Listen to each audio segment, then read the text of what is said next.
First எடுத்தோடனே all purpose flour. All purpose ஃப்ளோர்னா இப்போ அந்த காலத்துலலாம் நாங்கள் பான்ஸ் பவுடர் வந்து மூஞ்சில் போடுவோம், அடிப்பட்டா போடுவோம், கேரம் போர்டில் கூட போடுவோம். அந்த மாதிரி தான் இந்த ஆல் பர்பஸ் ஃப்ளோர் எல்லாத்துக்கும் போடுவோம்.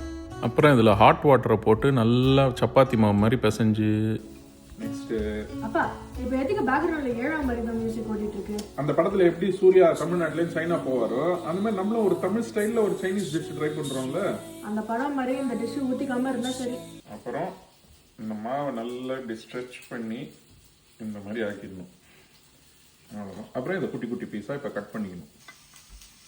நெக்ஸ்ட்டு டம்ப்ளிங்க்கு ஸ்டஃபிங் பண்ண போகிறோம். இந்த மேஷ் பண்ண potatoes, ginger garlic chilli paste, அப்புறம் நம்ம யூஸ்வல் பொடி, இந்த மஞ்சள் பொடி, அப்பா அப்படியே கொஞ்சம் சாம்பார். இதெல்லாம் எவ்வளவு போடணும்னு மெஷர்மெண்ட் சொல்லு.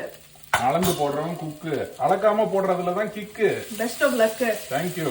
உனக்கு இல்ல திங்க போறேன், எனக்கே சொல்லிக்கிட்டேன். Next chilli garlic oil.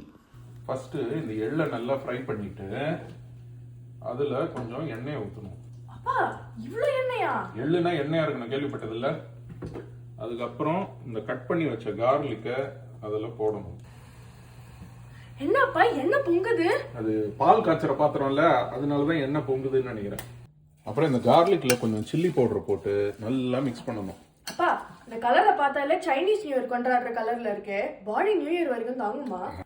அப்புறம் இது சின்னதா இந்த பூரி பண்ற மாதிரி பண்ணிட்டு இதுல இப்ப நம்ம அந்த ஸ்டஃபிங் பண்ணோம்ல, அந்த உருளைக்கிழங்குல இன்னும் கொஞ்சம் பட்டாணி எல்லாம் போட்டு கரம் மசாலா எல்லாம் போட்டு இந்த ஸ்டஃபிங். அப்பா டம்ப்ளிங்னு பேரை வச்சதுனால எல்லா மசாலையும் டம்ப் பண்ணிருக்க.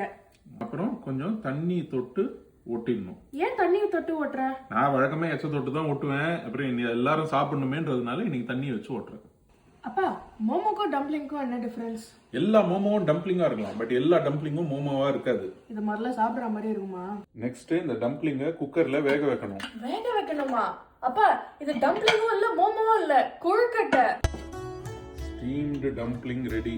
சைனாக்காரன் ஜப்பான்காரன் எப்படி 100 வயசு வரைக்கும் இருக்கான். அந்த மாதிரி ஹெல்த்தியா சாப்பிடுறதுனால தான். லாஸ்ட் ஸ்டெப், இதை லைட்டா ஃப்ரை பண்ணணும். ஃப்ரை பண்ணணுமா? அப்பா அப்பனா அந்த 100 வயசு? சரி, ஃப்ரை பண்றதுக்கு ஒரு 5 இயர்ஸ் குறைச்சிக்கிட்டு 95 ஓகே தான்.